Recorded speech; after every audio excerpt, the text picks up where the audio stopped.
I don't mind them calling me son. Oh, I know. This has happened to me. It happens to my husband when I'm in the States. Yes. It's a wonder you don't get Sunny. You get some.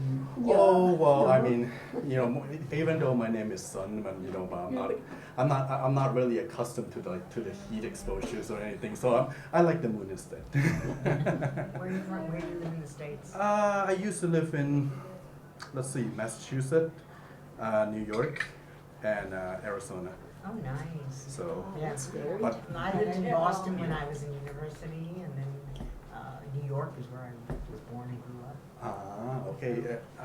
I used to stay in Buffalo, New York for 4 years. Mm. So I grew up in somewhere around like New England and Mid-Atlantic region Yeah. of the United States. And I used to spend summers in the Berkshires, and I loved it. Can you speak Thai? ได้ดู speak Thai ภาษาไทยก็ได้ครับ And the other lady? The gentleman? His mother. Ah, okay. And what are your names? Mana. Mana. M-A-N-A. Mana. Mana. And your name? I am Leg. Leg. Leg. Yes. It means little. Leg. Yes. Leg? Small. Okay. Tiny. Well, thank you for having us. Oh, most welcome. Everybody's most welcome. I'll give you some books to read. Would you prefer to read in Thai or English? Both, but the thing is, English is more preferably for me. English. And for you, Thai would be Thai. better? Okay. เอาคนเดียวก็จริงเอาคนเดี เบ็ ยว ด ก็จัดหนังสือไทย อังกฤษชุดหนึ่ง อังกฤษ ไทยชุดหนึ่ง แล้วก็ภาษาไทย And the main author is whom? Nina Van Gorkum and Thanajan. ท่านอาจารย์อ๋อครับ พูดไทยได้ดีกว่าผมพูดอังกฤษเยอะ พูดไทย อา ได้ จารย์พูดไทย Your Thai is Your better. Thai is better than my English. I'm not sure about Yes. แต่ตอนนี้คุณมานะอยู่กรุงเทพใช่ไหมอยู่เมืองไทย ผมอยู่กรุงเทพครับคือผมพูดภาษาไทยนะผม my English is ในพอ poor poor ผมอยู่กรุงเทพแล้วก็ผมไม่เคยศึกษาพุทธศาสนา Ah. ชี้นี่เขาศึกษาเยอะเขาพยายาม เรื่องว่า drag me Oh, she dragged you. Okay. She dragged me there. Well, I'm in the same predicament with my dad. Okay. So I'm kind of like I'm kind of clueless in terms of acknowledging the concept of Buddhism. Yeah. Okay. That's good, actually. No, actually, because in a sense, it's nicer to begin with kind of a clean slate where there's no preconceived notions about what constitutes the Dhamma.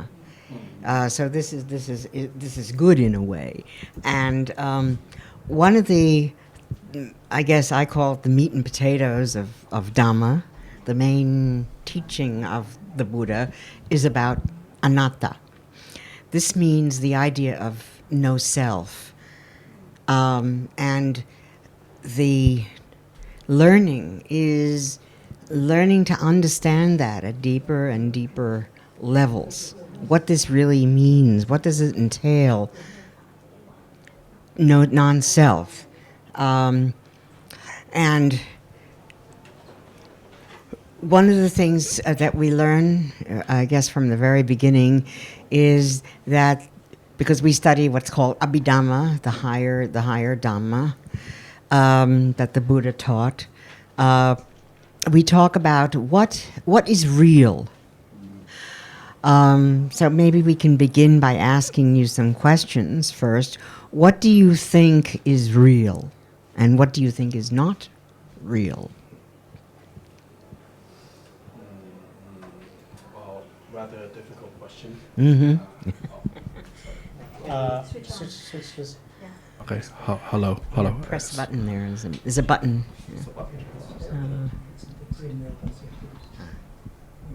Sorry, push. It's already on. Just now. Green light's on. There it is. Okay. Testing. Hello. Okay. Yes. Well, rather a difficult question, but so what is real and what is not? Now, my mom here has been telling me that our self-existence is non-real, but rather. What does she mean by? What do you mean by that? จริงๆแล้วนะคะเขายังไม่ค่อยมีพื้นฐานในเรื่องพวกนี้หรอกค่ะ อะไรคะ จริงๆแล้วเขายังไม่มีพื้นฐานหรอกค่ะเพียงแต่ว่าพูดมาแบบสอนแบบธรรมดาของชาวโลกแต่ว่ายังไม่ได้เกี่ยวลงในรายละเอียดเกี่ยวกับเรื่องธรรมะจริงๆค่ะ ผมต้องขอโทษนะครับภาษาผมI'm engineer very poor เพราะฉะนั้น even my Thai is not good enough you know เพราะฉะนั้นขอพูดเป็นภาษาไทยได้ไหมครับต้องขออภัยถ้าใครได้ไหมฮะ There are a few of us here who don't. No, it's okay. เพราะว่าสิ่งที่ No, not เรียวสำหรับผมเนี่ยคือสิ่งที่จับต้องได้แล้วก็พิสูจน์ได้เป็นวิทยาศาสตร์เพราะว่าสิ่งที่เราพบในโลกนี่นะครับไม่ใช่ในทางธรรมนะทางโลกเนี่ยมันเป็นสิ่งที่เป็นเท็จมันไม่ต้องถึงขั้นเรียวในสิ่งที่อาจารย์ถามไอ้นั่นมันสูงขึ้นไปแต่แค่ระดับพื้นเนี่ยไอ้ที่บอกว่าไอ้นั่นว่าอย่างนั้นนี้มันก็เป็นเท็จซะเยอะแล้วเพราะฉะนั้นความจริงของผมเนี่ยมัน lower level is lower level than what you are talking low level of understanding. no บอกว่ามัน lower than ที่อาจารย์พูดอ่ะเพราะอาจารย์ขึ้นไปอีกขั้นหนึ่งเลยฮะผมว่าในโลกของคนธรรมดาทั่วไปเนี่ยก็พูดร้ายโกหกหลอกลวงกันมากแล้วมันก็คือไม่จริงไงคำว่าจริงในความหมายที่ผมพูดเนี่ยมันเป็นลักษณะแบบนี้เพราะว่านี่ผมแม้แต่ผมจะพูดภาษาไทยนี่ผมก็ยังอธิบายไม่ค่อยได้เหมือนกันว่ามันเกิดเพราะฉะนั้นมันยากเลยที่ผมจะพูดภาษาอังกฤษภาษาอังกฤษผม Can I ask something? Betty, can I ask son something? Betty asked you about what you think is real. Before that, do you see any importance in knowing what is real as against what's not? Good question indeed. Do I see any importance what's real and what's not? I used to not realize about what is real and what is not during my teenage year, but since I have grown up to be 34 now these days, I'm a middle-aged man now. I am starting to reflect what is real and what is not. But the thing is just as my parents said, it's pretty challenging and it's pretty difficult based off from our current understanding to distinguish the reality and the non-existence. I don't know if I'm answering your question. No, it seems from your answer that you've already considered, your mother probably already put forward some ideas and you're already saying that you heard it and you find it, as your father says, it's higher. Mm-hmm. So you're coming from a background of knowing something what we're talking about, right? I do indeed, but I don't reach my understanding at the level of wisdom. Right. So so far, whatever your mother has told you about the Dhamma, do you think it's interesting? The concept is very interesting. But however, sometimes the root of its fundamental is pretty hard. It is pretty difficult to grasp for people such as my For age. anyone, because the Dhamma is very deep. So for anyone, the more the understanding, the more one appreciates it that it's very difficult. So, but the beginning, you have to be interested. I mean, because some people are not interested. They hear about what's real and what's not. They're not interested at all to know. They just want to live their lives as they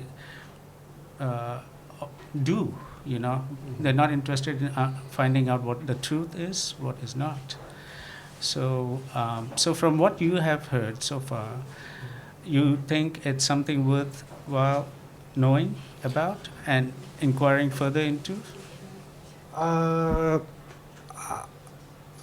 would like to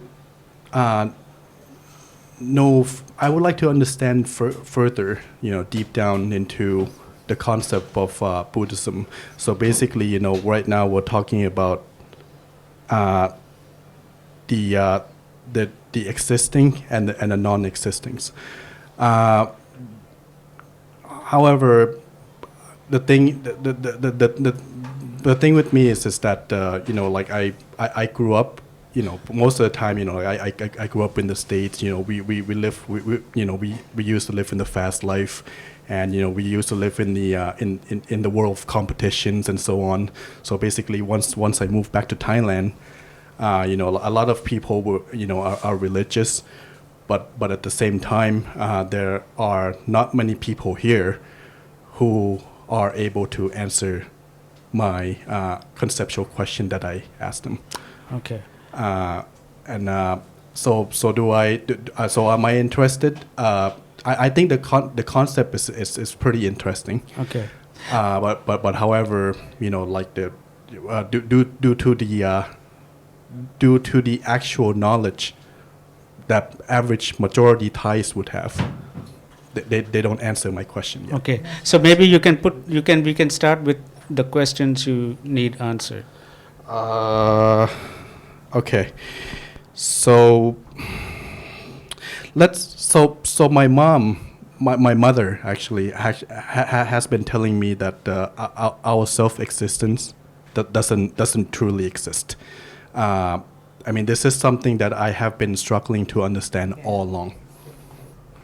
And maybe with your wisdom of studying Buddhism for all these times, perhaps you could help me out.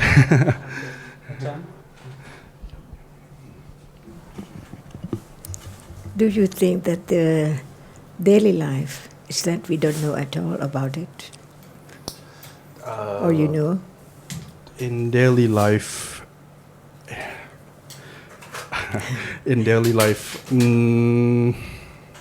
Very simple question. See, we live daily life all day, all time, but know anything about what is there now?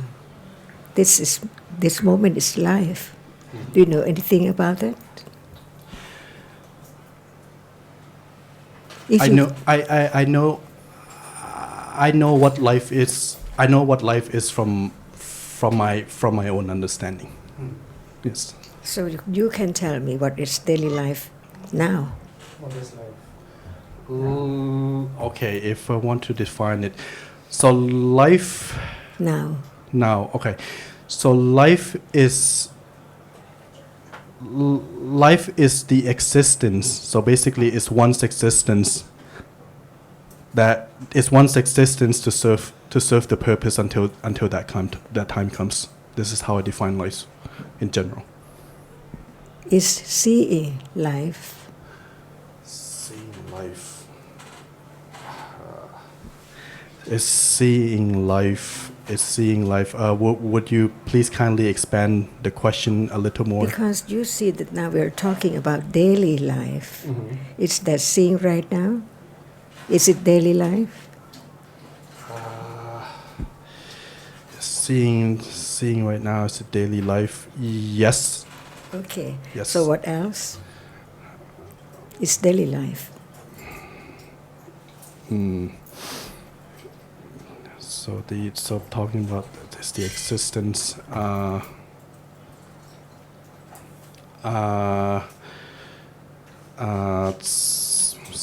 Self awareness. Being self awareness is seeing life. Being aware around this, around our surroundings. Being aware about the environment that we're in. Whenever there is awareness, it is aware of a reality, just one at a time. Right? So, what is daily life besides seeing? Is daily life besides seeing? What is daily life? What is daily life besides seeing?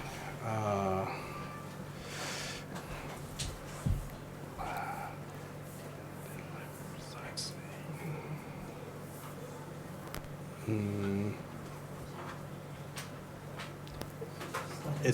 It's well, of course we wake up in the morning, we serve the purpose, we serve our goal and purpose. In our daily basis, go through the learning curve, the learning process until that day ends. Can we say that every moment, everything which is now appearing is daily life? So when you talk about wake up, what wakes up?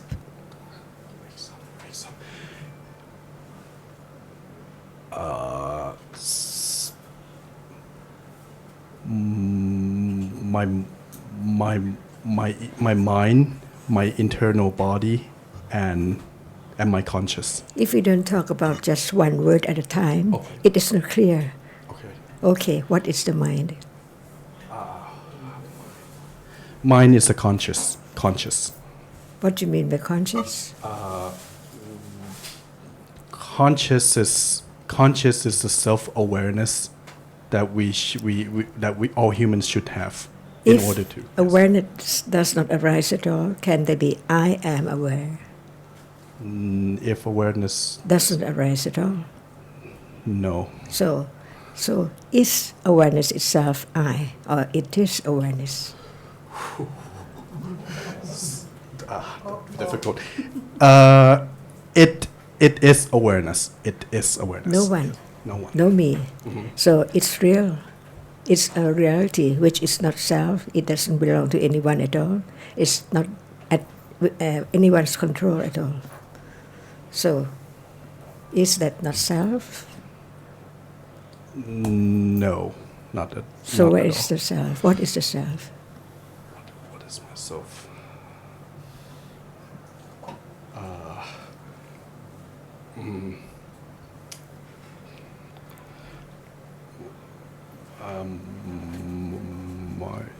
It's rather excessive energy of self. Again, what is energy? We should understand each word. Otherwise, we don't realize that we just say anything without understanding from birth to death. Very true.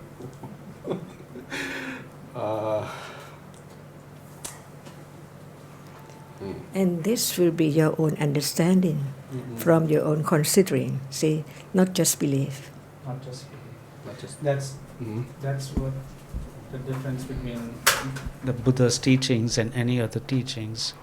The Buddha's teachings is for each person to understand what's now. If there's seeing, understand seeing. If there's hearing, understand hearing. If there's thinking, understand thinking. Because what else is there from moment to moment? Right. I understand. So one word at a time. So what is energy? What is seeing? What is seeing? What is hearing? Then I don't think I am able to answer the questions clearly. This is the teachings of the Buddha about everything. Absolutely true. is no one at all. There are different realities arising from different conditions. For example, without the ideas, there never be the seeing. See, so Yes. it arises and falls away. Anyone which arises falls away.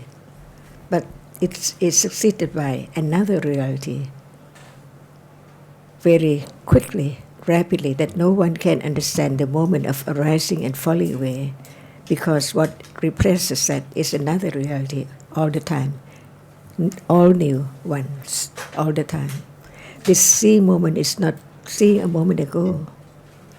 It cannot be. So it just arises and then falls away, never to return at all. And this is life.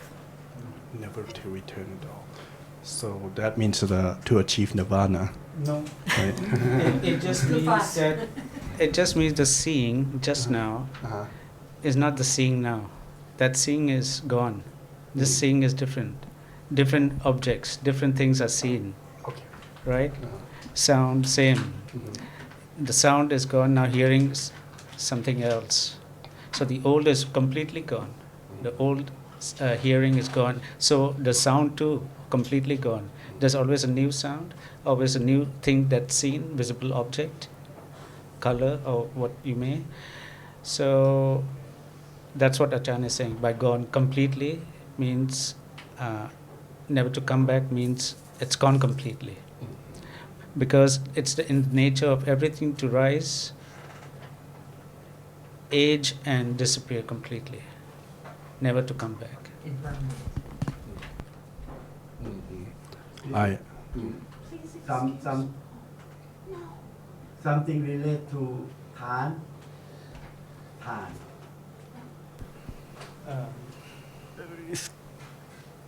Time is never No. come back. Again, as Ajarn was just now pointing to your son, that every word needs to be understood. So again, when we use the word time, we need to ask, what is time? What is time? Yes.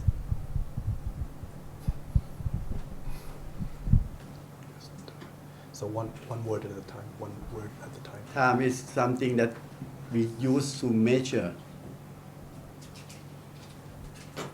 ไม่รู้เลยมาตรวัดอะไรสักอย่างเนี่ย Without something, something can there be the idea of time?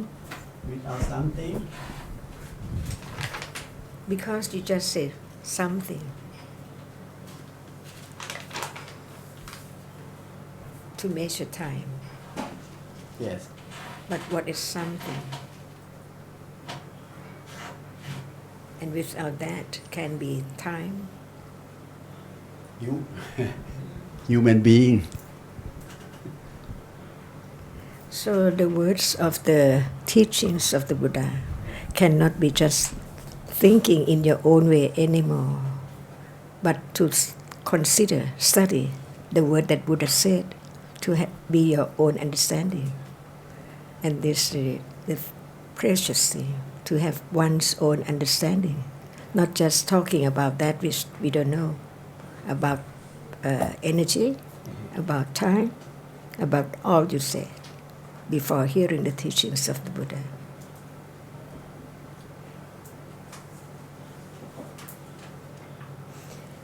Excuse me, I'm just going to offer this to you about the self. That's just a concept. It doesn't exist. And consciousness or citta is that which experiences, and people confuse the consciousness with the self. But self doesn't really exist. It's just a concept. Understood. Clear. It's an idea. I don't know if it helped or anything. It helps.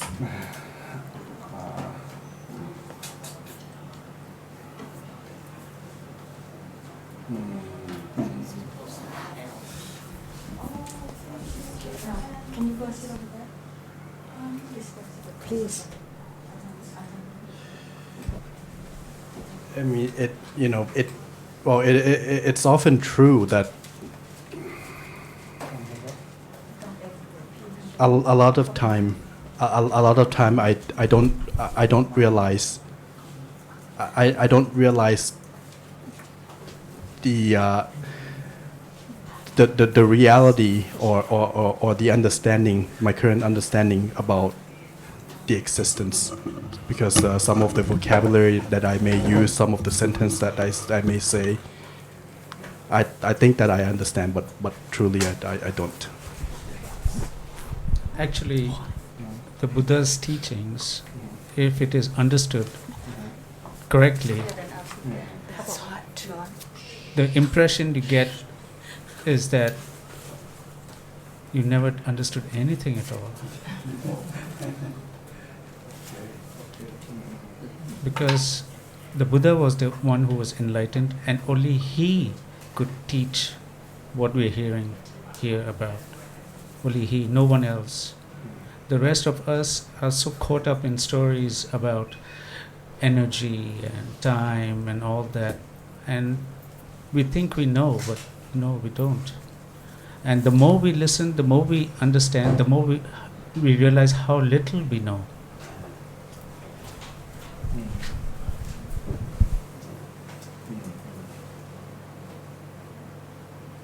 Actually, this thing of self, from Chitta through experience, can be referred to as a collection of desires, cravings, aversions. That's another thing, ego. So what is citta? You just heard the word citta. What is it? Cheetah. Well, cheetah is cheetah. Okay, well, cheetah is an animal with the No.จิตตา อ๋อจิตตา อ๋อจิตนะครับจิต Okay, so sorry for the mix up. Okay, Thai จิตใช่ไหมครับ Consciousness.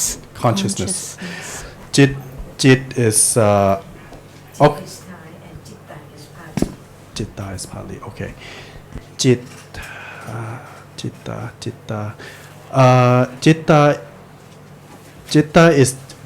is the existence between consciousness and subconsciousness. From my understanding, it's between the consciousness and subconsciousness within.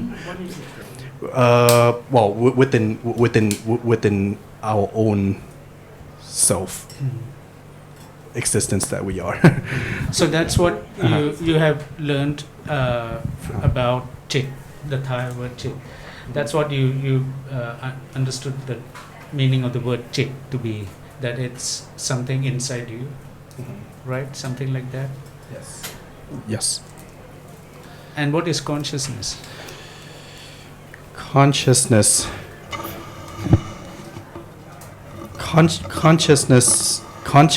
is the grasp of the reality that we are experiencing currently. Can we say seeing is a type of consciousness? Yes. Hearing is a type of consciousness? Yes. Thinking is a type of consciousness? Yes. So actually, chitta is that. Chitta is consciousness. What you've heard about the word chit before is something that's most people have just made up. Okay. Okay, I understand. I understand your point. When I was younger, I defined Jit as a soul, as a wandering soul that would come into a human body and consume that human body as an identity. That I used to. But according to Dhamma, seeing is chit, hearing is chit, thinking is chit. Yes. That's the meaning of chit, according to the Buddha. And all chit actually rise and fall away instantly, never to come back. Oh, okay. See, what Kun Sujin is making the distinction is that chitta the chief of experience, that which experiences, and then there is, that would be called nama, and then there's rupa, but you don't have to worry about the word. Rupa is the stuff, just things that don't experience. So you have some sort of groundwork, because although I don't know Thai, very little, sometimes words in Thai are interwoven with Pali and the meaning's different.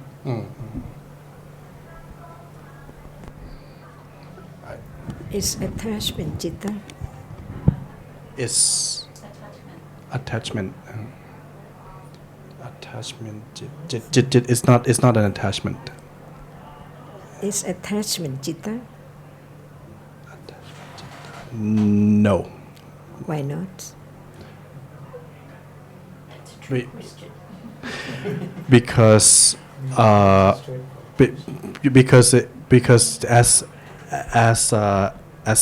as he mentioned earlier, everything comes and goes and never return.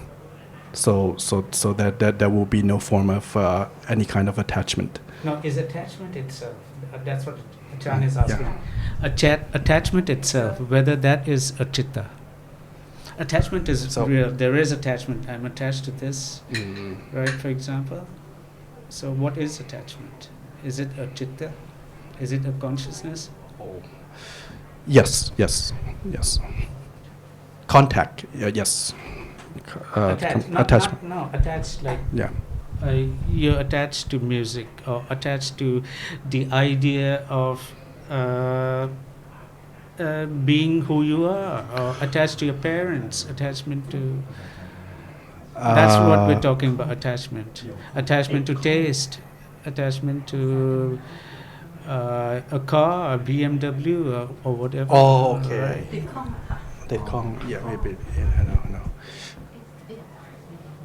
It sort of seems like it could be, but actually it isn't. This is another word called chetasika, which is a mental factor. He needs to consider himself.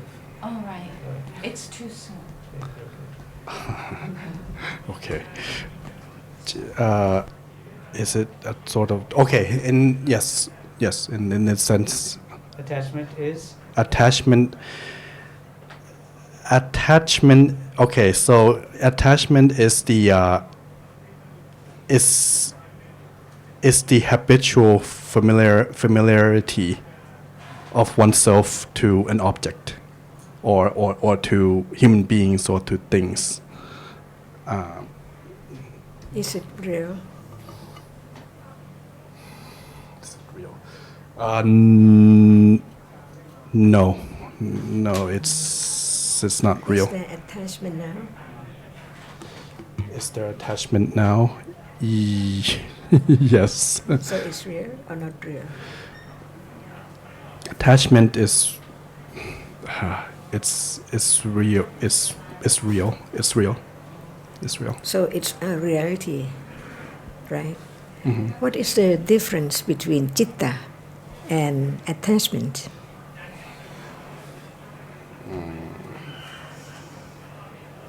Attachment requires self-conscious, and citta doesn't. Citta is something that one needs to gain through the wisdom. That is not the teachings of the Buddha.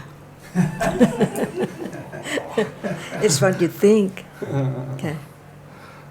So the teachings of the Buddha must be different from the others. So very deep and true, absolutely true. That's why we have to study just one word at a time. Otherwise, we think of what we take for a long, long time ago, our own thought and idea, while you listen to the new word like citta.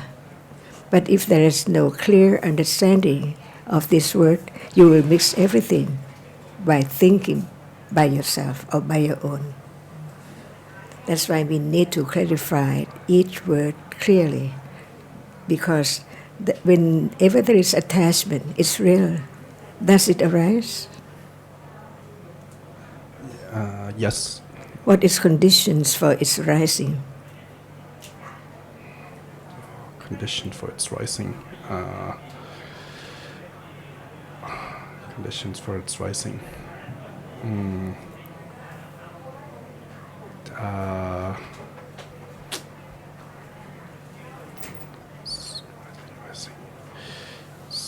The condition for its rising is conscious. It's true conscious. That's why we don't know yet the difference between citta and attachment and other reality which arises in daily life. So we don't really understand life as it is. So I think that to understand the teachings of the Buddha, we should study carefully about each word. For example, now there is many things. The object which is seen and the seeing, they are different. And the sound, the object of hearing, and the hearing itself is different. What is the difference between the two?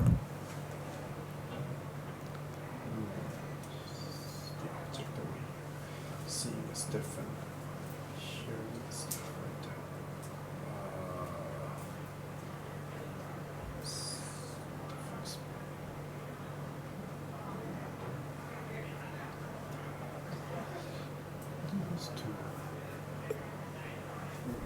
Okay, one is imagery. One is imagery, and the other is the sound. Is the wave. See how automatically we fall back on our own preconceived ideas. Like we've been taught about sound being basically waves, so we think that's what the correct answer is. So because that's what science talks about, but that's not what the Dhamma talks about. The Dhamma is real life. So when we say I hear a sound, the sound is real. The wave itself is just an idea which you've learned through science. And imagery again, you're thinking a bit too hard, because actually seeing just sees that which is seen or color. But you're thinking about, this right now it seems like I can see a whole lot of things, so you're having the idea of an image, an imagery. But no, if it's just seeing, sees one color at a time. Yes. For example, sound also, it's just one sound at a time. It takes a little more time to be recognized that it's the sound of a voice, because it's interspersed by thinking about what's heard, and then the idea comes, the sound of a voice. And seeing also, there has to be thinking before, a lot of thinking and seeing to come to a conclusion. I'm seeing the glass. Right, because the seeing itself is very short. It does not see a glass. It just sees that which is seen. Right. So this is just to give you the idea of how, when coming to hear the Dhamma, our old ideas have to be pushed aside. Right. And in fact, if you asked a small kid, is seeing real? He'd be quick to say yeah, but an adult will think, because of his knowledge in science, he'll be thinking about so many things before he can answer, right? So that's that, because in the end, life is just what it is. It's just that there's no understanding. It's there for you to know, to understand. So shall we begin with the word Dhamma? What is it? Dhamma. It's the wheel of karma cycle.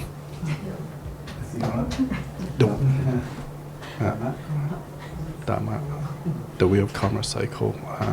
This is based on my own understanding, but yes. No understanding about the wheel yet. So how can you say? See, That's why each word should be considered very, very carefully and respectfully. Dhamma is that which is real. Whatever is real is what we learn in Pali, Dhamma, because there's no Thai word in the teachings, no English in the teachings, but all said in Makati, the language of those people in the old days. But it means whatever is real, everything which is real is real. So Dhamma is reality. Whatever is real is Dhamma. Is hardness now real? Hardness real. Hardness is reality. Is hardness real? Hard is not. The microphone. Mhm. Is it hard? Yes, it's hard. Yes. Is it real? Is it real? Not the microphone, but it's the hardness. Sorry. The hardness. Sorry. Is the hardness real? The hardness is not real, but I can sense. I can. Hang on, let him finish. Go on. Because this hardness is, I'm gonna revert back to the science again. Because this hardness is a bunch of molecule stacking up that we do not see. But at the moment of touching, that very moment of touching, it's hardness, isn't it? Don't have to go any further. Yes. It's hardness. So, in fact, we experience 6 worlds, not just one. Do you know what the 6 are? I know the 5th. The smell, the taste, see, hear, and touch.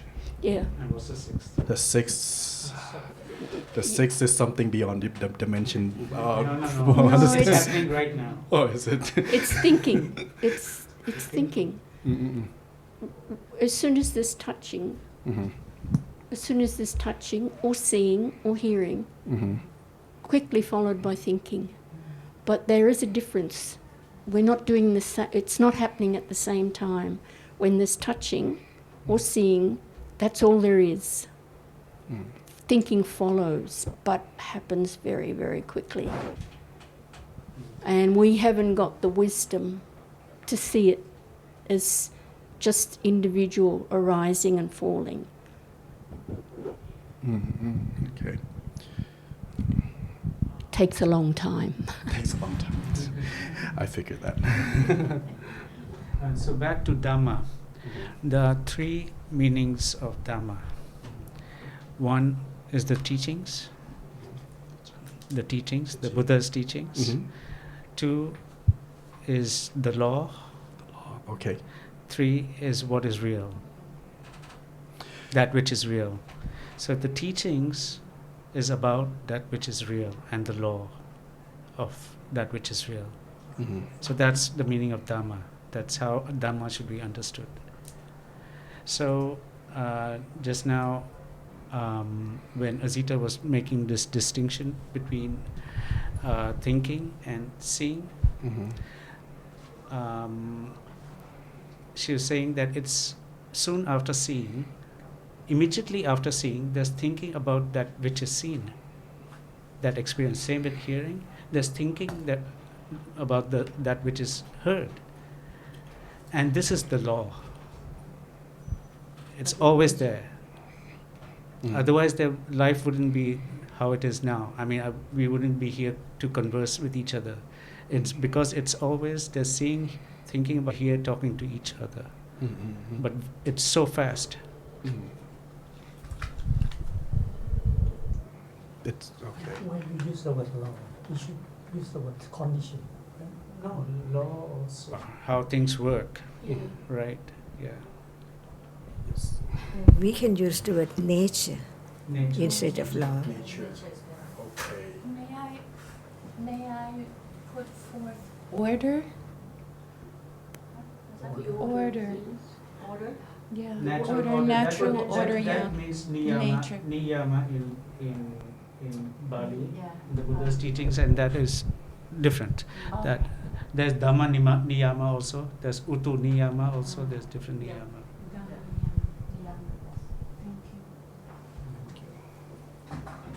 Clear now about the word or the nature of Dhamma. Dhamma. What is Dhamma again, please? Okay.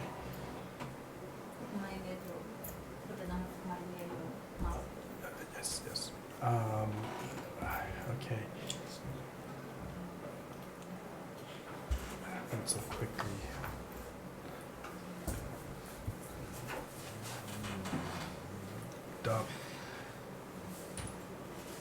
Dhamma is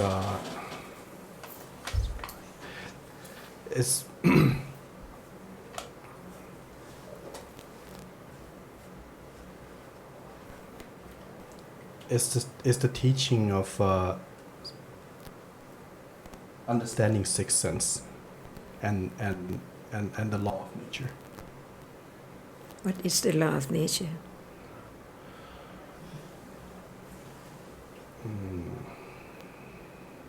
Nature. Or what is nature? Or what is law? What is nature? Can we simply say that whatever is real is Dhamma? Because Dhamma is Pali word. And the Thai used the word ทุกอย่างที่มีจริง มีจริงๆเป็นธรรมะ ทุกอย่างที่มีจริง Is there any question?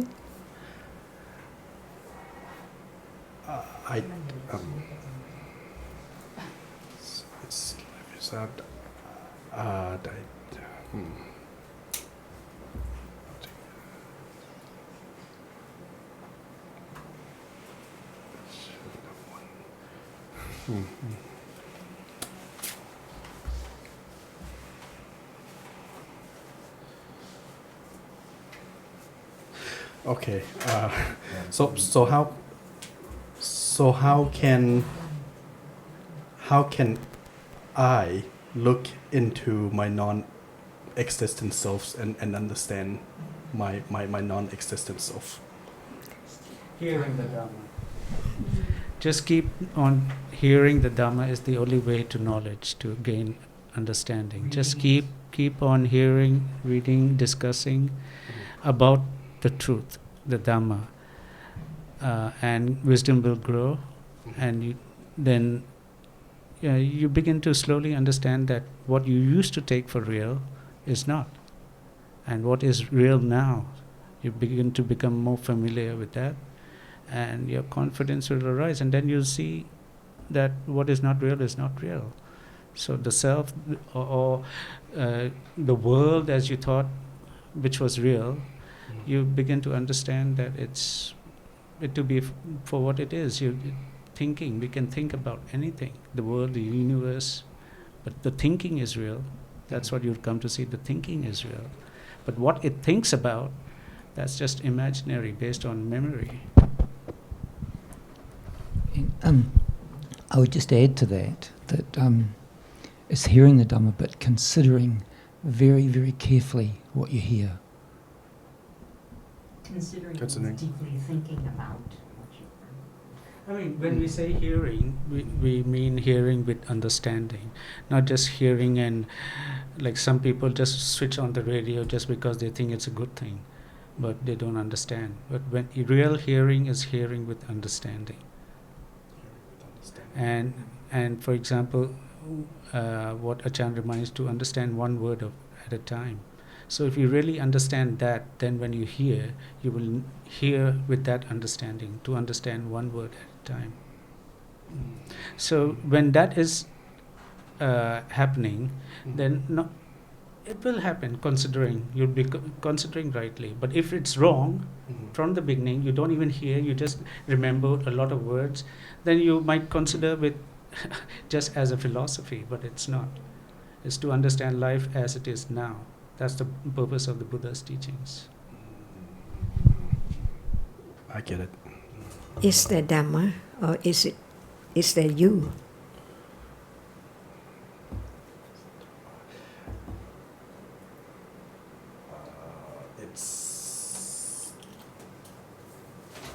It's so everything there is to the universe is Dhamma. Just Dhamma. Teaching So, Dhamma. Yes. is there Dhamma or is there you? Dhamma. Good. Don't change.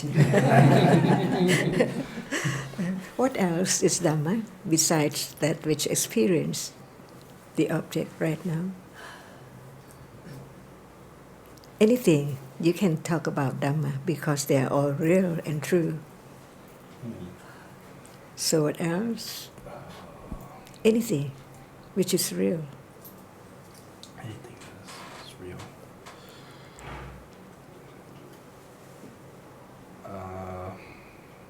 Nature. What Nature is you real. mean by nature?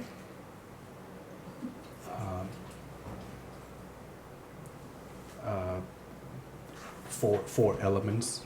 Nature's by having 4 elements. What are the 4? Fire, earth, water, and wind.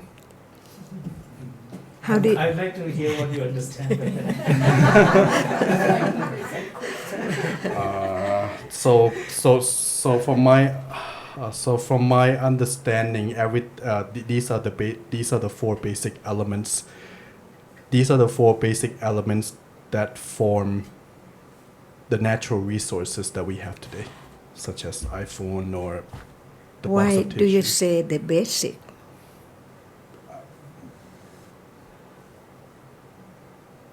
What do you mean by basic? Because at the moment when this earth was formed, these are the 4 basic elements. Yeah, One it is at a time.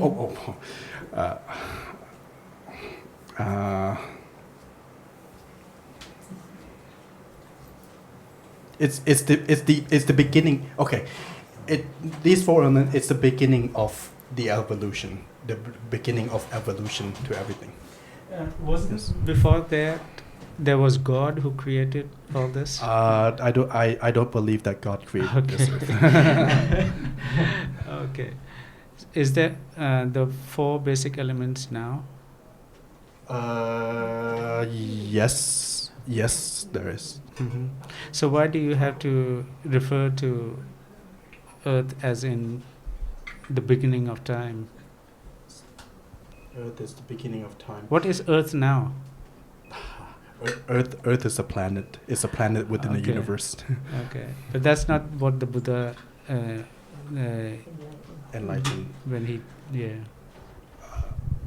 Well,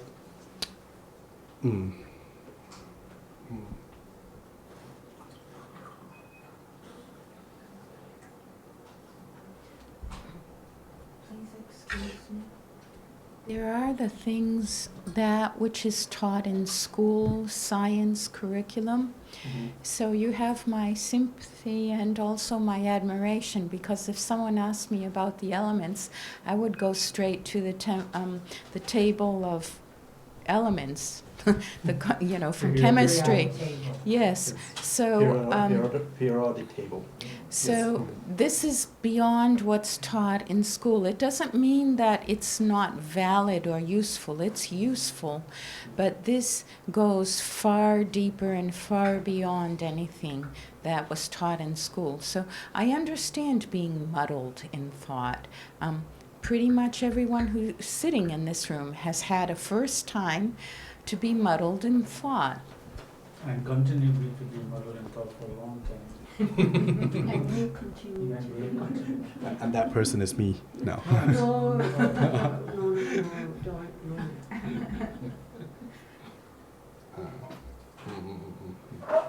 Thank you. It takes lifetimes over lifetimes. Not just one lifetime. Not just one lifetime.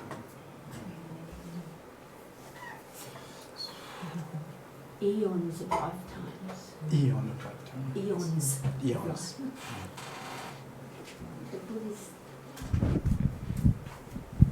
The Buddhist teachings are very deep and very difficult, and the more you start to study, the deeper and more difficult it appears to be.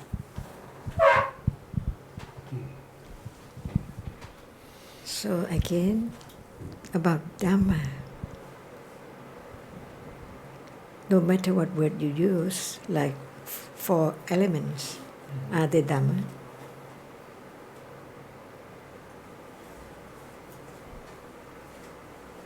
Yes. Why?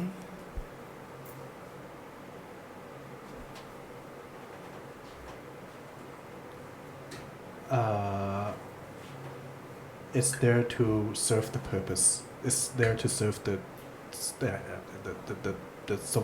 survival purpose. Is the earth an element? Yes. What type of element? Earth. What type of element?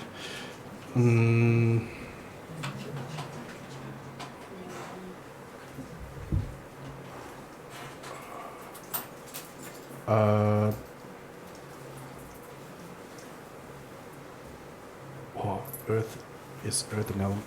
Well, Earth is element. Okay, all kinds of elements, especially four elements. Earth is 4 elements. Earth is 4 elements. Well, yeah, Earth is a planet. Yeah. Okay, when we, what you call the 4 elements, when we speak of rupa, each rupa will arise in a group. They don't arise just one, they arise together as a group.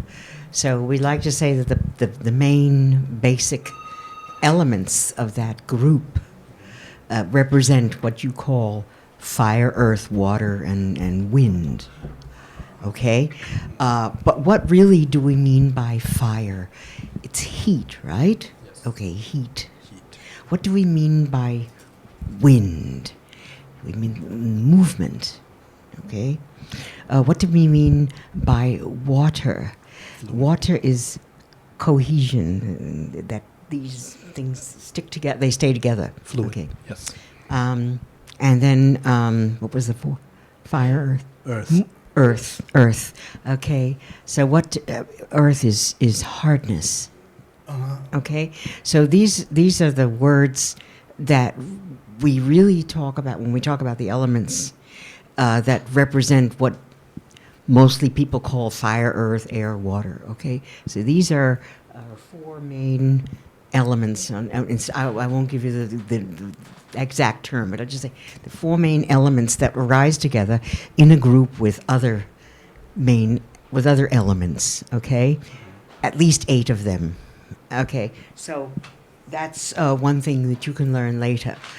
And all these elements, these are rupa. So we have 2, when we talk about reality, we have 2 major groups or divisions of reality. One type of division is the rupa, that which is material. Okay? And that which is material cannot perceive anything. It's not, it is perceived by something else we'll talk about in a second. But so anything that is material is perceived by the elements in the other group of realities, and those are mental realities, okay? So we have mental and physical realities. So we need to start to understand the difference between those 2 things, those 2 major groups of reality. What are the mental concomitants? Mental concomitants, they can perceive. They can perceive the reality that makes up this pen. It's, well, okay, it's hard. It's kind of cool to the touch. It's cool. it's not vibrating. It's not it's kind of stationary. So we have these realities that make up this thing that our mind interprets as a pen. So another thing we need to understand is not only the difference between nama or mental reality and rupa, physical reality, we also need to understand what is the difference between something that is real and something that is not real. The things that are the realities are real, but the things that, like this pen, is not real. It is a concept. Yes. Okay? But it's made up of the realities that are real. It's hard. And it's visible. We can see. Daddy, can I interrupt? Yeah. Better than saying it's made up, can we say that different experiences give us the idea of pen? Oh, okay, sure. Because there is seeing, experiencing that which is seen, That's right. and marks, because there's touching, experience that is touched, and marks, remembers that which is marked. Then there's the idea of table. But we don't say that the table is composed of, because we already made that distinction that table itself is not real. Table is just an idea. Because in reality, seeing can only see that which is seen. Touch can only touch hardness, softness, heat, cold, motion, pressure. Right? Nose can only smell. Hearing can only hear sound. And taste only taste. And those are the five senses. So anything else is just an idea created in the mind, right? So when we say the perception of a pen and say that the pen is not real because seeing just sees color, and when there's touch, it's only hardness.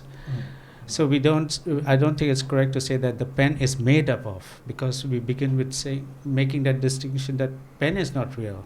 Yeah, that's right.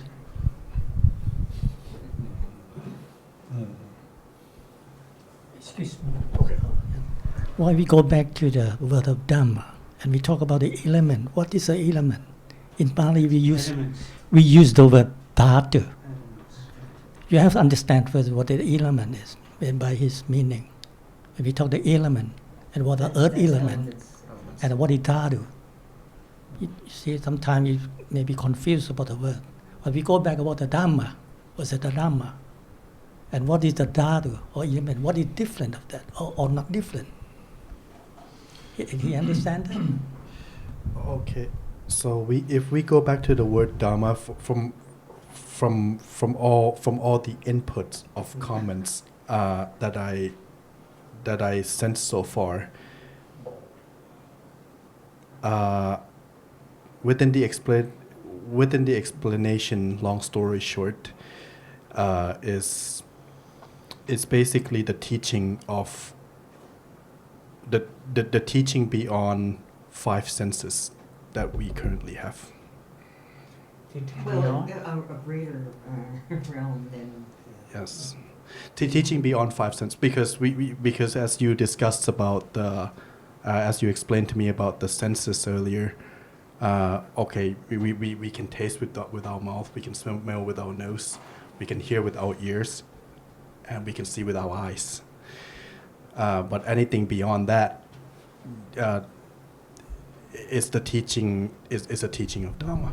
Dhamma is talking about our experience, seeing, and pointing to out that it's a reality. As Kunopadon just pointed, they are elements, they are dhatus, they are real. Dhamma and dhatu come from the same root word, that which is real, and elements. So Dhamma, seeing is an element, and it's real. So the teachings about that which is real, the Dhamma, as in the Buddha's teaching, is pointing to these realities. And it's also saying there is the reality of thinking, right? The only thing that's beyond all this is Nibbana. Nibbana is Nirvana. Yes, is the unconditioned reality. Otherwise, Dhamma is about everything, our life as it is.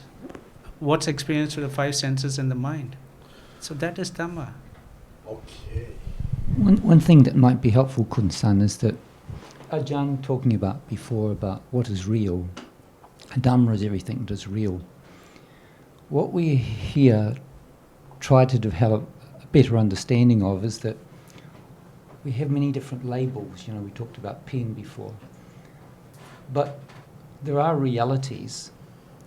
If there weren't those realities, we couldn't have those concepts, those ideas. So the idea of a pen is based upon a reality that can be seen.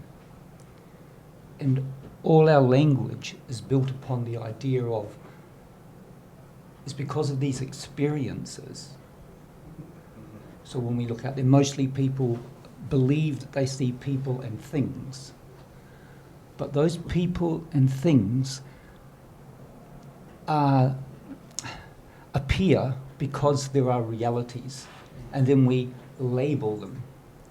So I always found this helpful when Ajarn pointed out that because of these, what we call ultimate realities, these paramatta dhammas, that's called the ultimate reality.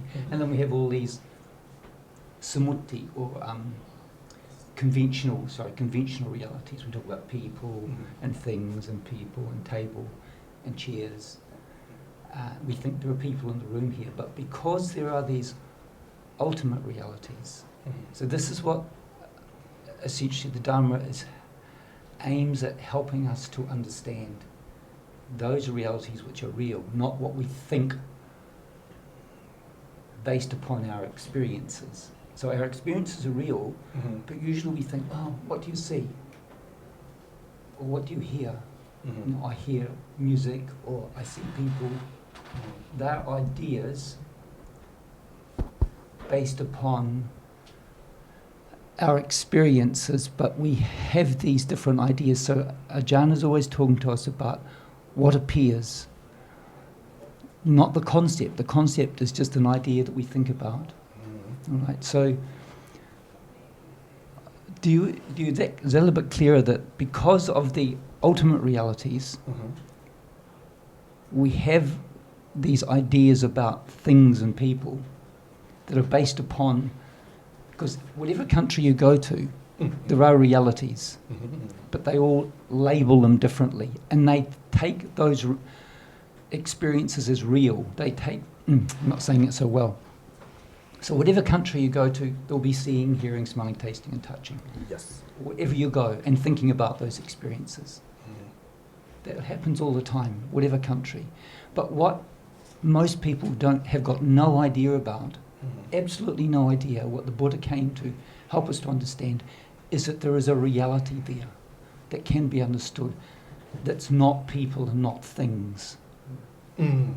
Does that make any sense? It does. It does. I fully understand what you say, because people, because I understand that people only look at the at the reality based off from their experience and their own understanding, but they don't look beyond.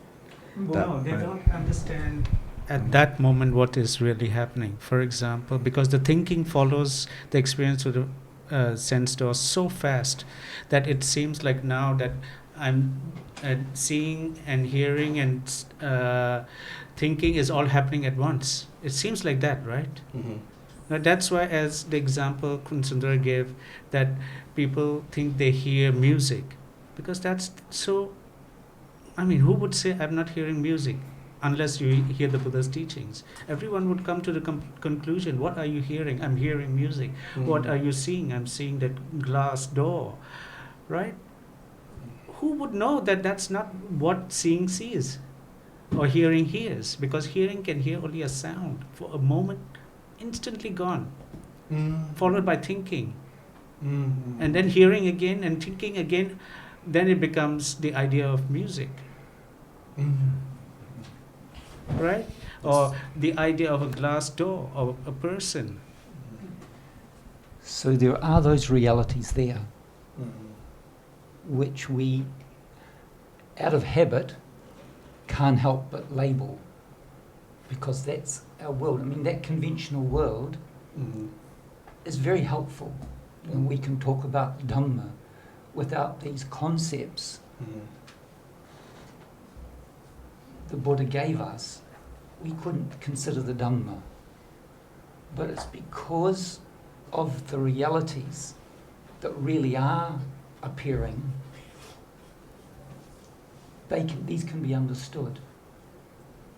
And they can be understood by conventional ideas. But the idea of the Dhamma is to help us understand what really is happening, not just these conventional ideas. And this is the wisdom of the Buddha, or part of the wisdom of the Buddha, that he pointed out that what is appearing now is just that which is experienced. That is all. And then, as we've been talking about today, it disappears completely. So basically, I experienced my iPhone, and then all of a sudden I drop it, and then that idea is gone. Well, in a sense, you can say conventionally speaking that's true. But as we've been talking about today, there is the experience, when you talk about an iPhone, there is, of course, by way of eye sense, there is that which is seen. It's an iPhone is just an idea based upon reality. If there wasn't that reality which appears by way of eye sense, see, when we talk about eye sense, we talk about, because there is that which experiences, we talked about citta, that which experiences an object.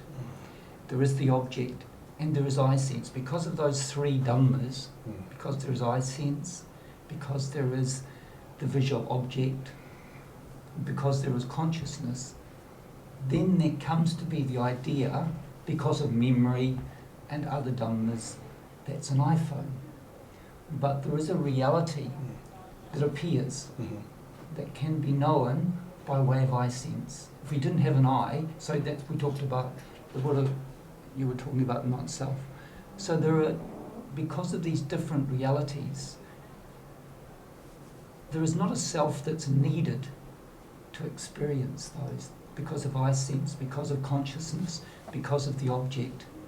There is seeing. Where's the self? There is no, it's the same with sound. Because of sound, because of the experience of the sound, there comes to be the idea of music. And it's the same with all the other senses.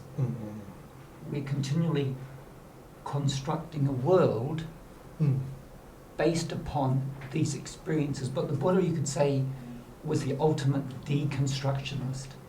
He broke down the world into different Pali was Dhatu or Galapa or whatever, Ayatana. There are many different ways of the Buddha has of breaking down Dhammas, but they'll always come down essentially to those two which we've talked about. Nama, the reality which experiences, and Rupa, the reality which cannot experience, but can be experienced by Nama. So there's essentially those two realities. And everything else is built up from that.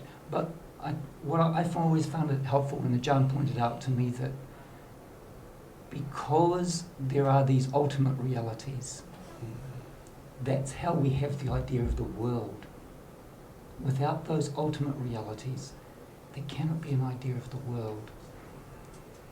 It cannot come to be.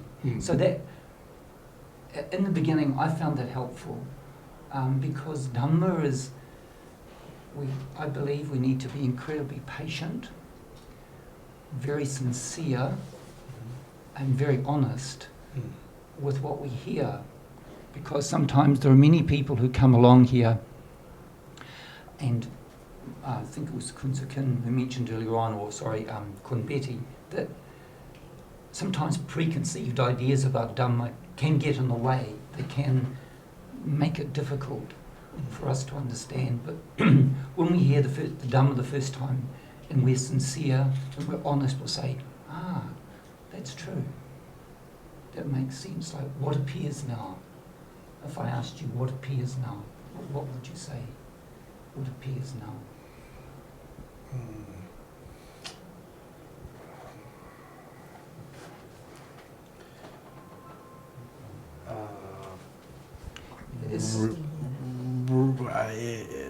It's not easy. I know it's not easy. Yeah. You can say does visual object appear now? Does that appear now? Visual Objects. Yes, It does. It does. So that's a reality. Mm-hmm.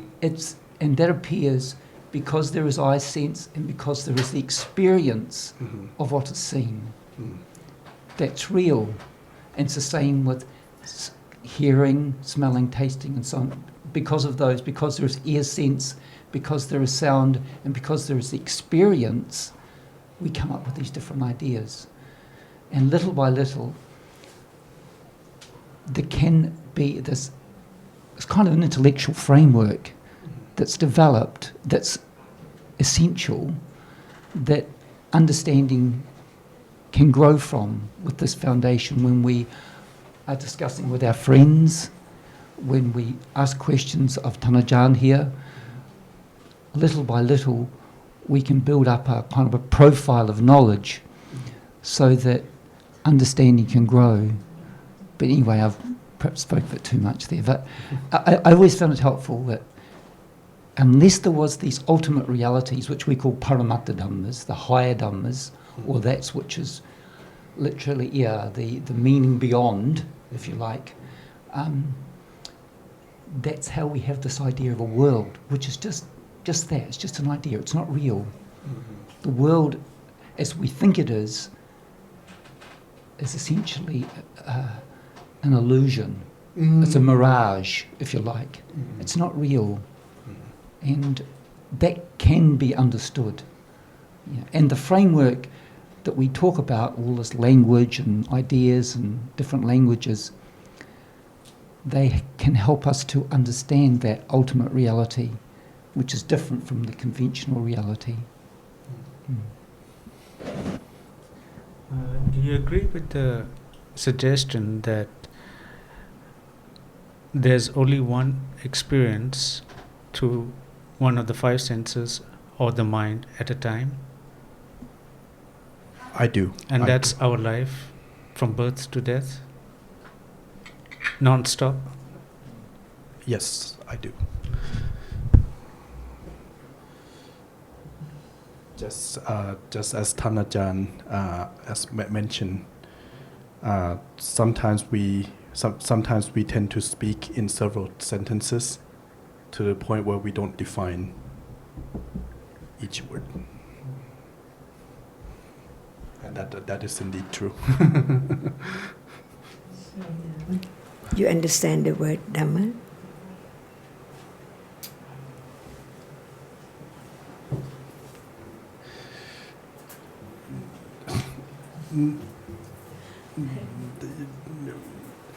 A little bit more. No.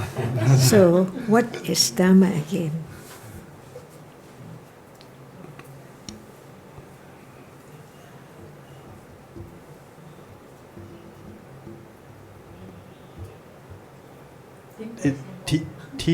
Teaching is the teaching beyond the existence. The teaching beyond the existence, and just one word at a time. Sorry. No, just put into your own words, your own words, the meaning of Dhamma as not. I said there are three meanings: the teachings of the Buddha, the law, and the third one. Mm-hmm. Just put that third one into your own words. What is Dhamma? Your own understanding. Your own understanding. Teaching, law, and nature. Okay.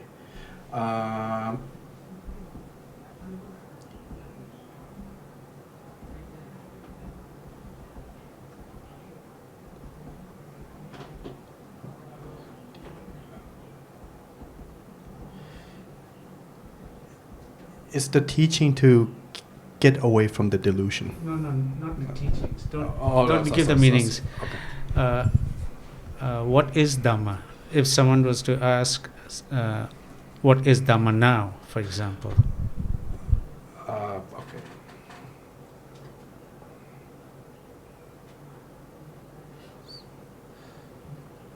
Stepping past the delusion. Yes, I would describe it as stepping past the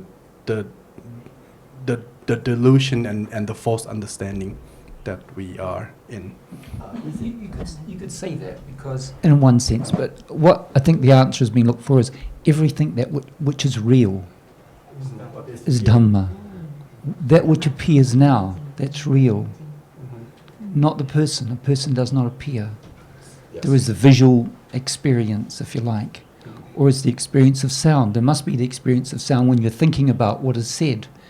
It's impossible to consider the Dhamma without hearing. So there must be the experience of sound. We think we go on seeing a person, thinking about different words, and so on. So there are many different realities arising and falling away. So when Ajarn reminds us that Dhamma is everything which is real, literally means Dhamma means to hold or support reality. Dhamma is that which holds or supports reality.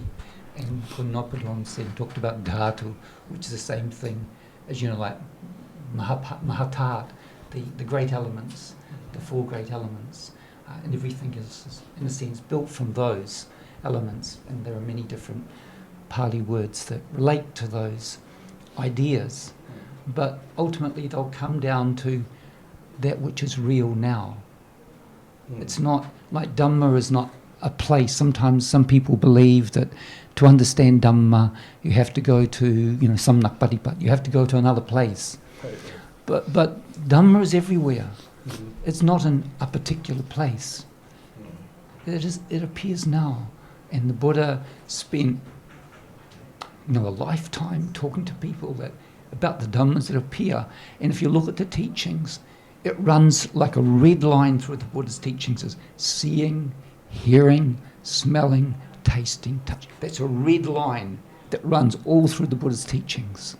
And no matter what sutta you look at, they'll be talking about that in some measure, most suttas. If you were to try and find something apart from that, it would be difficult.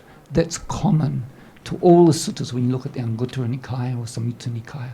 Seeing and hearing is almost on every sutta. So he's reminding people about the realities that are appearing. And we usually forget about those because we live in this world of conventional realities, like people and things and friends and going to different places and eating and so on. They become like our reality. But they are just the surface or what appears to be real. But they represent, in a sense, other realities. I may have confused you when I said that. Because I talked about these Paramatta Dhammas, because there are realities that we mistake for people. What is seen is not a person. Like Ajarn sometimes says, you can't hear a bird. We can't hear a bird. Yeah. And Ajarn sometimes says, can you touch me? Can you touch me? It's a trick question, but probably not so helpful. But we have these different ideas, and sometimes these questions can be helpful for us to consider carefully, because it's so important, I feel, to consider the Dhamma very, very carefully. It's so easy just to be superficial and think, oh yes, I know that, or I know this.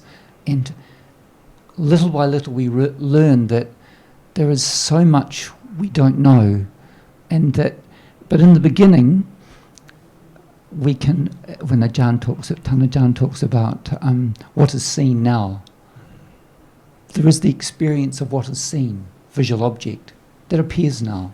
Yes. It must appear. Sound must appear, and so on. And Kunbeti talked before about different realities that appears by way of, when we talk about hardness, when we talk about the earth element, we're talking about hardness or softness, and different degrees of hardness or softness, different degrees of temperature, or different degrees of pressure that it can appear by way of body sense, like when you're sitting there now. They must appear it's in some way or other. And understanding can grow to understand those realities just as they appear. Perhaps I'd like to ask a question of Ajarn here. Ajarn, what I'm thinking about now is, having understood that it's not a person that appears, what is the next step for understanding to grow? Are you looking for? Yes. So Ajarn just gave me a good answer there. That we often look for how to develop, and I'll let Ajarn continue. Please continue, Ajarn. For what? Well, we often want to know how to grow understanding. It's you, yourself. Yes. That's not the way. No. Do you understand what Ajarn is saying there? He has a question. Good, okay. What is the heart of Dhamma? What is The the... heart. The heart. The heart. Yes. Yes. What is heart? Means what's the meaning? Consolidation. Yeah, consolidation of what What is the core? The heart of the teachings. The Yeah, main- heart of the teaching. Can we say that Dhamma is Dhamma? What? Can we say that Dhamma is Dhamma? Yes. Yes. See? And then you think about the heart, The heart is. the core of the word Dhamma, see? But actually, Dhamma is Dhamma. Yes. Why you look for heart? look for core, that's what I think.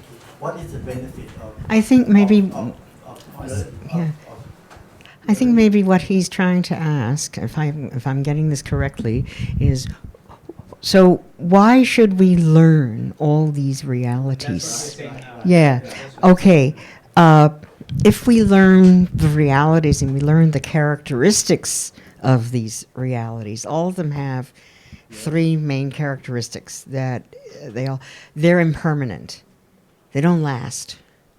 And we can see by the fact that they rise and fall so quickly. You know, within doing this, thousands have risen, fallen away, really. Okay. Impermanent.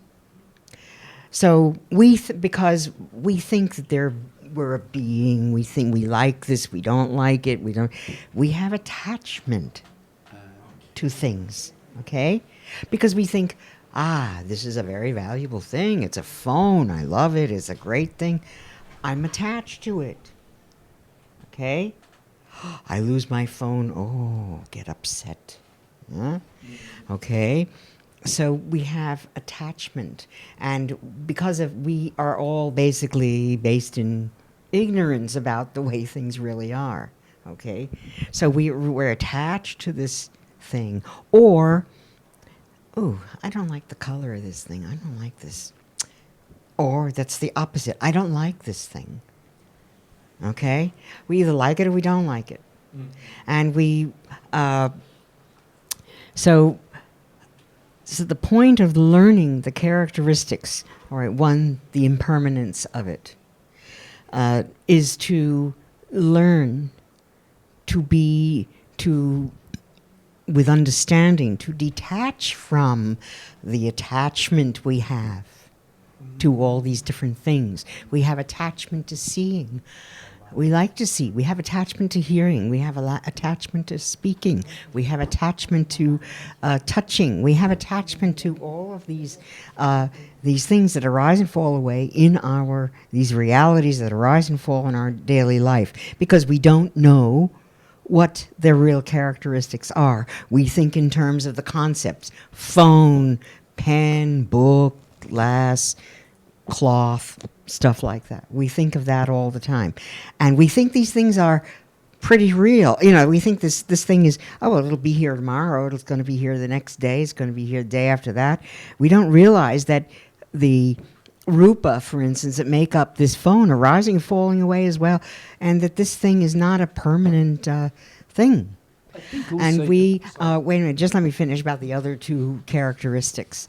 So not only do we have impermanence, and to understand impermanence, but to also understand that things are dukkha, they're unsatisfactory. Okay? Why? Yeah. Because they're impermanent as well. And okay, so that's the second characteristics. And they're anatta. They're not self. It's not a substantial thing. Okay? And when we understand more and more the nature of how the realities rise and fall away, and what rises and fall away, what happens in what we call the mind, what happens on a moment-to-moment basis, the more we can start to detach from these things, detach from the various emotional states that arise and fall away, detach from these objects that arise and fall away. And that's what he was asking, what the heart of the Buddhist teachings were. And that's basically through understanding, through the development of the mind, through the development of understanding. And it's a very slow process. What Ajarn was trying to draw attention to just before was that when we talk about the heart of Dhamma, it's not something we look for. It's something that can be experienced at this present moment. That's the heart. That's, in a way, the heart of Dhamma. It's the moment that can experience the presently arising reality. That is the heart of Dhamma. It's not something that we look for. It's arising now. It's falling away now. So I sometimes, like I asked the question before, and Ajarn said to me, it's not something that you do. And that's not easy to understand, because if you know that, we can learn it easier. We learn the basics of the teachings. That's a foundation, and then we move from there. Do you want Ajarn to speak about that? No. And also another thing that we need to know about is conditions. In other words, dhammas don't arise and fall away willy-nilly. There's conditions for dhammas to arise and fall away. So to learn to understand that as well. Actually, what Kumana is asking is for a way to summarize the Dhamma in where he might maybe remember, see the essence, and be reminded about its importance. Right. And the truth is that everything is not under anyone's control. Even you listen to the way, you cannot do it at all. So the teachings of the Buddha just to understand. Just to understand. That's what my reaction was. I was thinking that either you, after hearing the Dhamma, you appreciate that it's something worthwhile knowing, or you don't.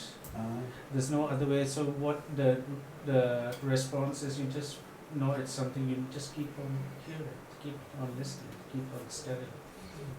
I think Ajarn reminded us very powerfully that it's not something that you do. It's not something that you do.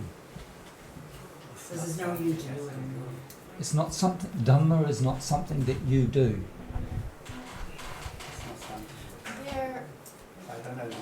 There is It's good. there is no self, and what Ajarn was saying earlier is that there is no self, so the self cannot direct the development of understanding. The self does not choose which reality to experience one at a time. It appears as a fused whole, but it isn't. Because there is no self. So the way that is to be with wise friends, to listen to the Dhamma, to reflect on the Dhamma. And it's a long, slow process, and worth every second. There is no instant understanding of Dhamma, no need to struggle. It happens naturally. what I can say is that Ajarn is the only person in the world today who constantly talks about Dhamma, reminds us that there is only Dhamma to be understood. So anything that's heard, because Dhamma is everything that's real, so anything that's a reminder about what's real now is useful. So why choose what to hear? Right? So if you know it's Dhamma, because seeing is Dhamma, hearing is Dhamma, thinking is Dhamma, tasting is Dhamma, so any words that remind us about what's appearing now, our life from moment to moment, that's always useful. So no need to try to find a shortcut by anything. Yes. Okay. And there is no meditation center or where you need to do this kind of a thing, and that's just ignorance. To think that going and sitting for long periods of time will somehow deepen understanding. No, it doesn't. But what understanding does, its function, is to eradicate ignorance. And because of this ignorance and detachment, there is rebirth, the cycle of birth and death. And where is ignorance? It's now. It's ignorance arising again, because if there's no understanding, there's ignorance. So I don't know what called ปรริญญา9 ประโยคเขาเรียกว่า in English หนึ่งนะ What is it? What is it? ปรริญญาอะไรอะปรริญญา9 ประโยคเขาเรียกว่าอะไรที่เขาเป็นพระชั้นสูงอะ level of understanding Bali. Okay. What do you think? What do you think? So far, what you've heard, what do you think that? ก็ไม่รู้ว่าก็monk. So you, sorry. No, so you say, what do you think? ก็ I think it's ไม่มีอะไร Okay นะ what the second one is เข้านั่งสมาธิเขาเรียกว่า meditation.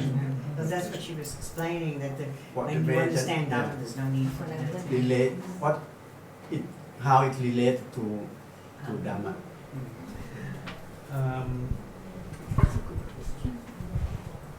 You must have heard something about meditation before. Yes, I heard something. And it appealed to you, right? It made some sense to you. Or it does make sense to a lot of people, you know that. People follow certain teachers' suggestion that if you do this, if you do that, this will happen, that will happen. If I behave good, is it enough? Is it enough? No, I'm saying that even before hearing what you heard today, you can be attracted by the idea of meditation, right? Right? Yes. You would. I am neutral. Yes. Oh, sorry. I've heard to several occasions that in order to act out in a good merit, it's necessary to go to the temple and meditate, and this is what people just follow, right? Yes. So and this you is can see that without any understanding, people just do it. Right. Yes. Ignorantly, yes. So it's not Buddha. It's not Buddha. Well, you have to understand yourself. You have to hear more, and you. Yes, I've heard that all my life. And did you understand anything?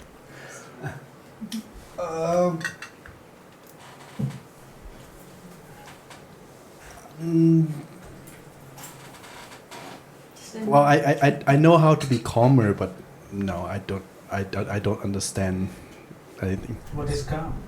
Calm. What do you think that Buddha would have the Buddha did talk about calm, that's for sure. What do you think he would have meant by calm? And what would he be encouraging? Just to be away somewhere and happy? No, right? Oh, no. No. Okay, just as I said earlier, I've been told all my life to go to a temple and basically perform the meditation in order to act out in a good merit. And this is the contradiction that I've been having, like, you know, in my mind all along, but I just don't know the cause of it until, you know, like at this stage, at this current age that I am. So then, if you're asking the question, okay, so but the thing that the lesson that I learned from meditation is, you know, is to be calm. And you're asking me what is calm. For sure, it's not. It's not. You know, it's not about gallivanting out there and be happy, but it's more about the. It's more about the. It's more about inner peace. The achievement of being, of performing a meditation and be in my own self and be in my own peace. And do you think Yes. that it really brings inner peace? Meditation. No, at the end of the day, no. Yeah. So okay. So if it doesn't. Satisfactory. It's not satisfying. No, it's not. Okay. So if it doesn't bring inner peace, you know, so the one, you know, so people just do it because they're told to do it, and they don't. So they're not learning the truth of the Dhamma. You know, the eightfold path begins with right understanding. So basically, the lowest levels of understanding, in other words, understanding just the words, what we're saying today, is basically a requisite in order to go forward and learn more, which can be done by when we read, listen, and we think deeply, or picharana in Thai, about the Dhamma. This creates conditions for, at some point, when some insight or understanding will arise. It's very rare. It's not, doesn't happen all the time. It happens once in a while. And it's basically understanding that would arise in a given moment when there is the perception, I guess, of particular reality or its characteristics, any of its three basic characteristics, and learning those at deeper and deeper levels. I'm going to change subject altogether. Ajarn, can tirasanya be a kusala? When we talk about tirasanya, it's not for different or do anything. Because you see, sanya is sanya. Yes. And when citta is akusala, what about sanya which accompany citta? Also a kusala. But last week we talked about... Is it tirasanya? When it's a kusala? No, I wouldn't say it's not. So what is the real meaning of tirasanya? Strong kusala. Sanya, which doesn't forget the teachings as all dhammas and anatta. Okay. So now, Because- all are anatta, whatever Yes. appears. Is there any understanding like that now? Does So it not can be tirasanya- tirasanya. If not, it is not tirasanya. So tirasanya is only kusala. It's condition for satipatthana. Okay. Only. So it's like Ajarn is the sanya that accompanies Satyayana. Which can condition sati as natural, as anatta. It's the way to have more and more firm understanding about reality as anatta. Otherwise, there cannot be conditions for satipatthana at all. So now, one knows by oneself whether is this moment Thira Sanya. But when Satipatthana arises, it's sure that it's because of Thira Sanya. Because of Thira Sanya. Ajarn, I have one question also. Oh, you want to ask? It's just You're about to just move, a, right? In a few weeks. Oh, it's okay. So it's hearing, it develops, it's hearing the teachings and understanding correctly again and again and Firmer again. and firmer. Firmer and firmer. Okay. So what we read was wrong. There is another word. It's such as yana. It's a panya and a tira sanya. It's together. But the level of panya in the term of confidence in a Satyayana. Satya is the real. So, who knows whether you have Satyayana? Everything now is conditioned. No one can control it. No one can stop its rising. That is Thira Sanya. Until Satipatthana arises, without Thira Sanya, Satipatthana cannot arise. So what you're saying, Ajarn, is that you know for sure when Satipatthana arises. Certainly, by Otherwise, yourself. you don't. You can only guess. No you doubt can only, about Satipatthana, which is different from Sati right now. I think if you really know what is real, it's enough. Not enough yet. Why not enough? This is only pariyati, not patipati. If you really know what it is, Just understanding, okay. more confidence on anatthaness. The Sotapanna knows it's not enough.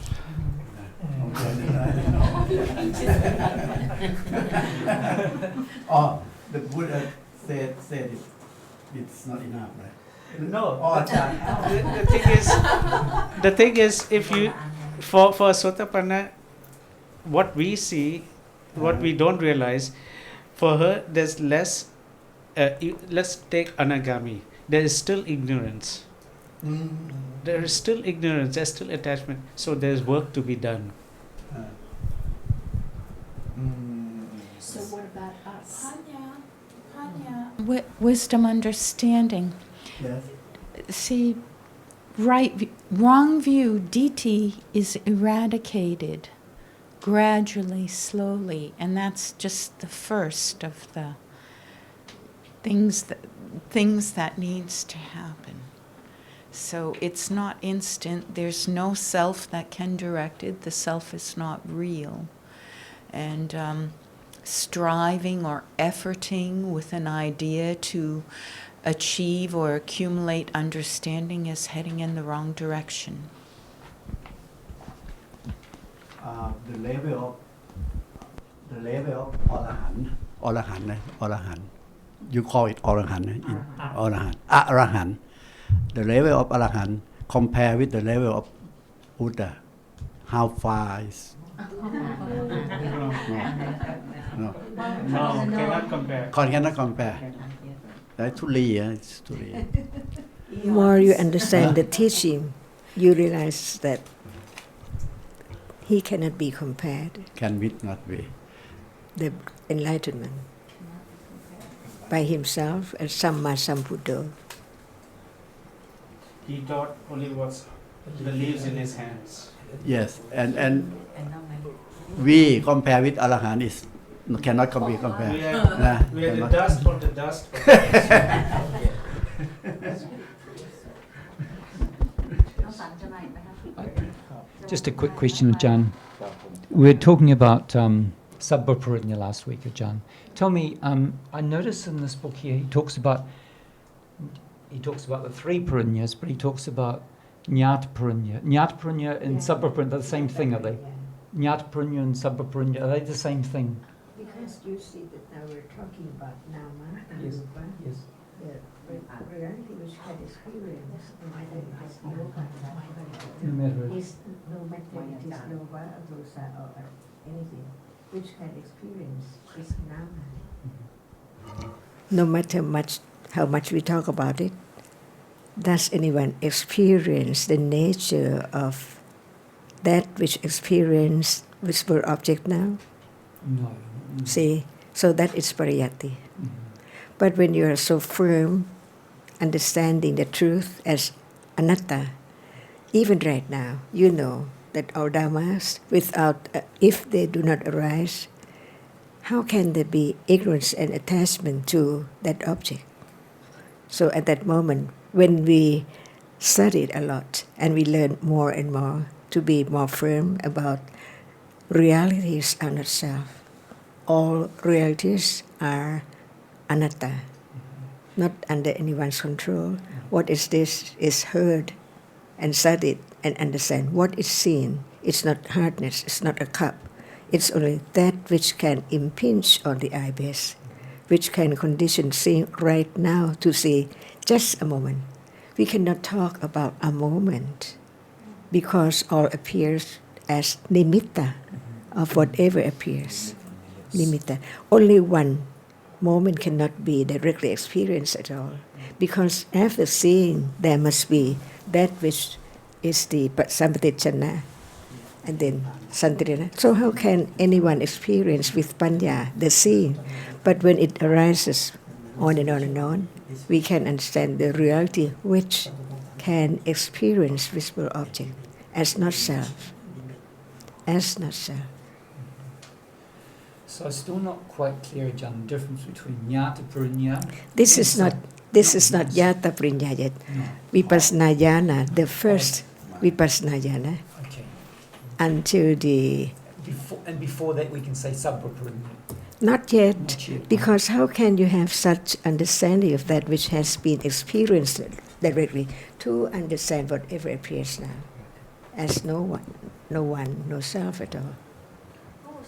So after Vipassana Jnana, it is parinya to understand the object which Satipatthana experienced that, and more firm about the characteristic which is not self.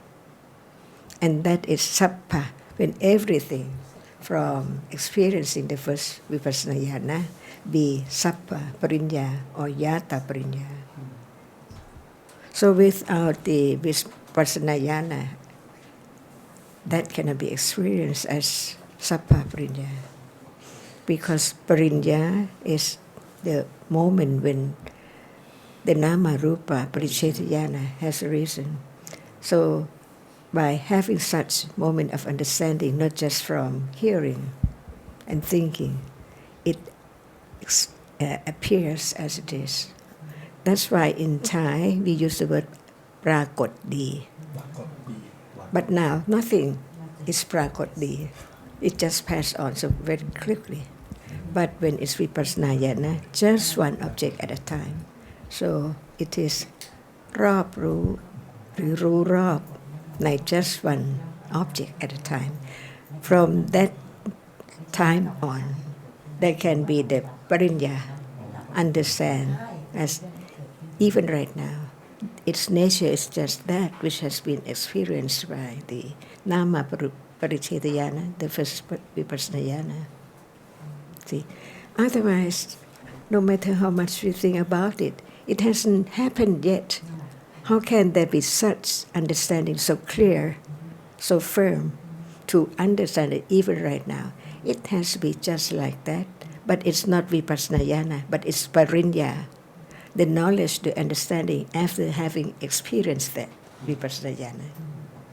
It's different from just hearing. So it has to go on and on and on and on, not enough to realize the truth of the absolute reality. No one, no self at all. Just that characteristic which arises and falls away. But the first vipassana jnana does not experience the arising and falling away. See, because it just attained to that characteristic which haven't been experienced at all before, that no one, nothing at all, just one thing. So what's the world? So what's that? What, where is the world? Where is that? The world is lost. Only that one object arises and falls away, to be directly experienced, the arising and falling away, but not yet. The first vipassana jhana cannot experience that because it's so amazing. No world, no one, only one characteristic as it is. Hardness is hardness. Where is the arm and the leg and everything and the whole world? They're all gone. And that is clearer than any other moment, which is not vipassana jhana. But the understanding, the knowledge from that, keep on in the mind. When satipatthana arises, it knows more than when that object does not appear as it is, as vipassana jhana. So Ajarn, you're saying that the satipatthana which arises after vipassana jhana is different from satipatthana that arises. And it depends on how much understanding is there, because even it appears as it is, no attention to the characteristic which arise and fall away yet. Because it's so amazing that now no one at all, just only that reality which is experiencing, no one nothing, only that which is the reality which experience. So we talk about nama, we talk about rupa, but they do not appear to that degree of understanding.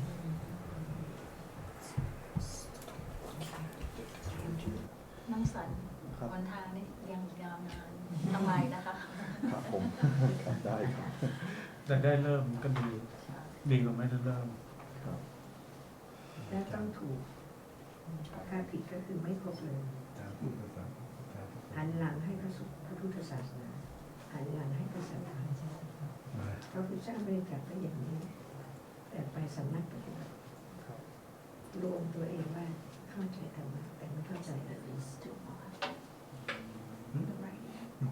เพราะว่าอาจารย์เพราะว่าเด็กๆนี่นะฮะผมเพิ่งจะมาสนใจตอนหลังเพราะว่ามีคนมาบอกว่ามันแปลว่าอะไรเพราะที่เราพูดเราฟังเราคุยที่สวดมนต์อะไรนี่เราไม่เคยเข้าใจว่าเราพูดว่าอะไรนี่คือปัญหาแล้วก็ไม่มีคนมาบอกว่าคือเพราะว่าสิ่งที่พระเจ้าเป็นคำที่ท้าทายมากแต่ว่าไม่ต้องไปโทษคนอื่นเห็นความติดข้องของเรา โอเคก็ผมเพราะเราอยากจะได้ผลเราก็เชื่อเขาเขาบอกให้สวดมนต์แล้วได้ผลดีเราก็อยากจะทำใช่ไหมอาจารย์ไม่ใช่นะอาจารย์บังเอิญผมเนี่ยเป็นคนที่ค่อนข้างแอนตี้เรื่องนี้นะเดี๋ยวผมต้องขออนุญาตนะผมแอนตี้นะเพราะว่าผมไม่ค่อยเชื่อคนง่ายๆทีนี้ก็แต่ว่าตอนหลังผมมาดูแล้วผมก็มีความรู้สึกว่าท้าทายท้าเลยแบบพระเจ้าท้าเลยท้าทั้งโลกแล้วมาเลยนะทีนี้มันเป็นอะไรที่มันอันนั้นมาแล้วก็มันไม่เคยมีคำสอนที่ถูก